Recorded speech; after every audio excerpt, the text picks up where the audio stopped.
Right, it's happening, guys. I don't know if you can hear me properly because it's a bit different because I'm making my video on my way back to my hotel.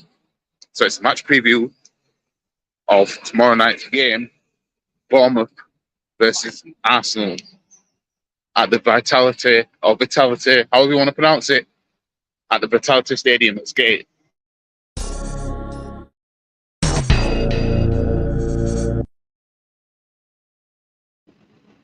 So we have Bournemouth, right? That are in possibly the worst drought, winless drought that they're in, right? And we know what that means when Arsenal come to town. It means that usually we're the Santa Claus. We're like Santa Claus when it comes to this kind of stuff. For teams struggling for wins, we're the team to come along and give them that win. But Bournemouth, in all fairness, they haven't been all that this season. So we should put these men away. But we've got a whole injury list to worry about. So we've got injuries to Thomas Partey, obviously Timber. Got Vieira, who's injured now. We've got Declan Rice that's injured now. We've got Saka that's injured now. We've even got Saliba that's injured now, as well as Martinelli and Trossard. I don't know what's going on at Arsenal Football Club. I really do not know what's going on at that football club. But how is it that you have players that didn't even know what an injury was until they come at Arsenal? And then as soon as they come at Arsenal, that's it. Injuries galore. I'm telling you, something has to change. And this is not an Arteta thing, because we know that this has always been happening. It's always been a case of whenever a player who's never been injured or rarely gets injured comes to Arsenal, they get injured. We know it happens. It happens all the time. I'm being serious. There needs to be a deep investigation into our football club. This is beyond a joke. Now, as I said about Bournemouth, they're struggling. But we have enough with what we have that's available to put them away, providing that we don't use the ponies that I'm about to call Kai Havertz and Jorginho. If Arteta dares puts Kai Havertz as a number 9 tomorrow and throwing Jesus on the right wing, it should be arms house. Should be arms house. I don't even want to see that guy in the squad. I don't want to see Jorginho on the squad, but we know he's going to be there. You see, Arteta was so quick to put Rob Holding ahead of Kiwior last season.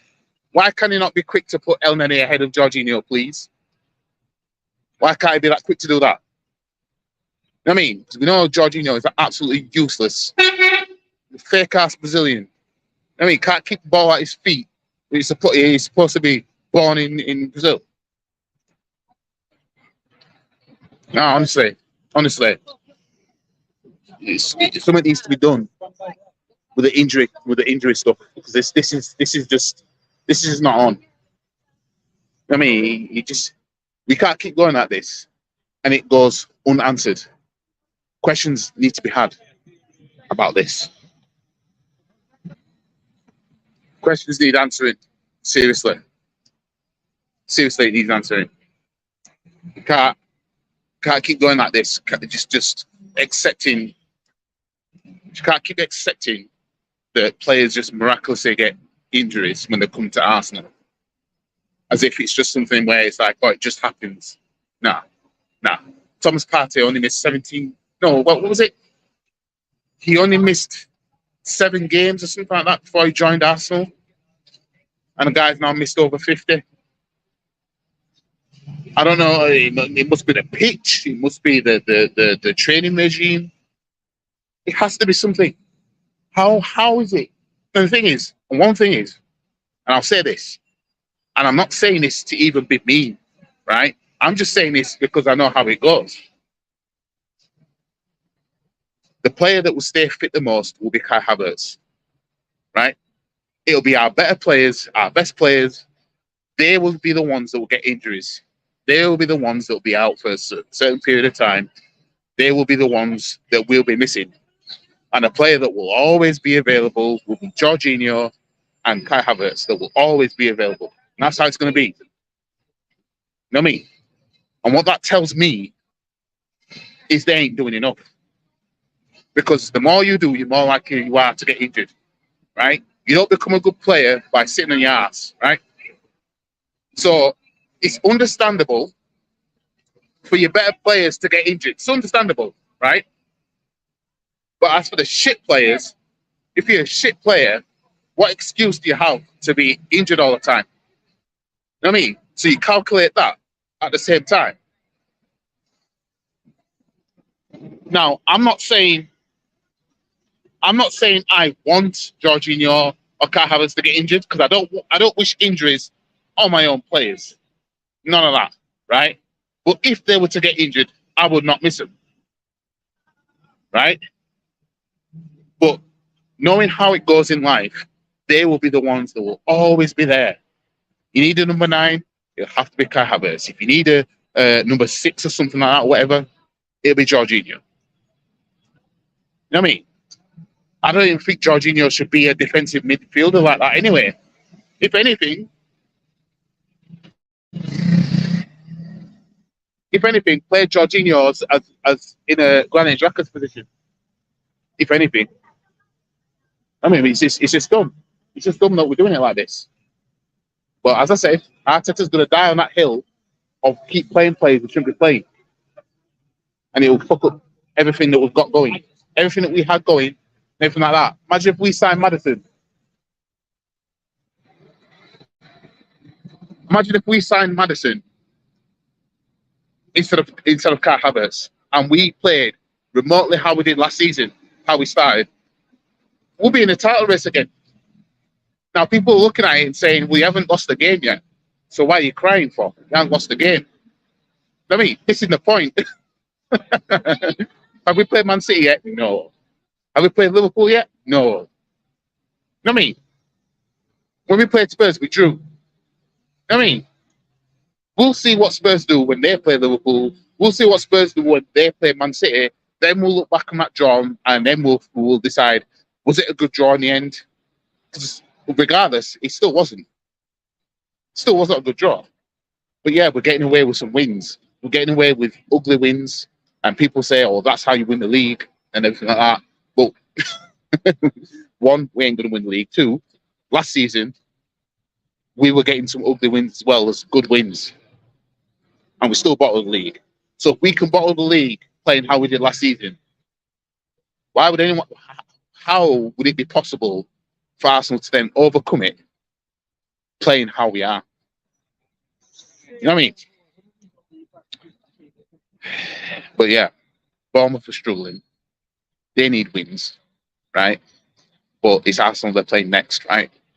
And Arsenal, the Santa Claus of 3 points, or at least a point. It would not be a shock if Bournemouth took some from Arsenal. But our away form is pretty decent, to be fair. 100% wins so far away from home this season. And I think they've all been clean sheets, if I'm not mistaken. We beat Palace 1-0, beat Everton 1-0. Obviously, Brentford was a cup game. I can't remember who else now. But yeah, I think all so far, I think we haven't conceded away from home yet, which is quite weird. But I'm backing Arsenal enough to say we'll win this game 2-0. It's just that it won't surprise me if the Santa Claus in Arsenal kicks in and Bournemouth gets on it. It won't surprise me. But I'm going with a 2-0 win, Arsenal, right? In terms of starting 11,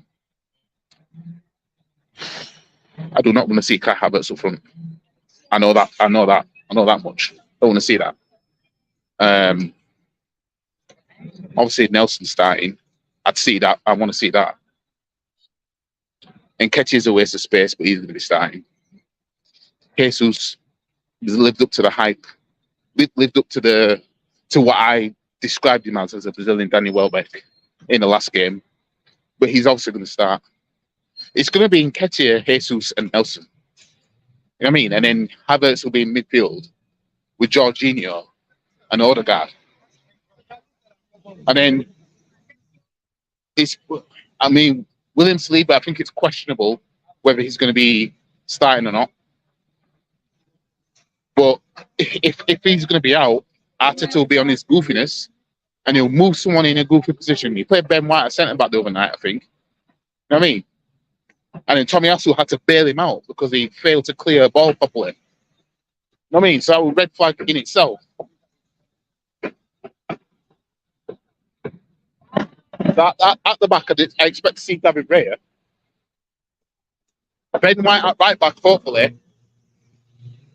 Put Kiwior with Gabriel and put Tomiyasu at left back because Zinchenko can't defend.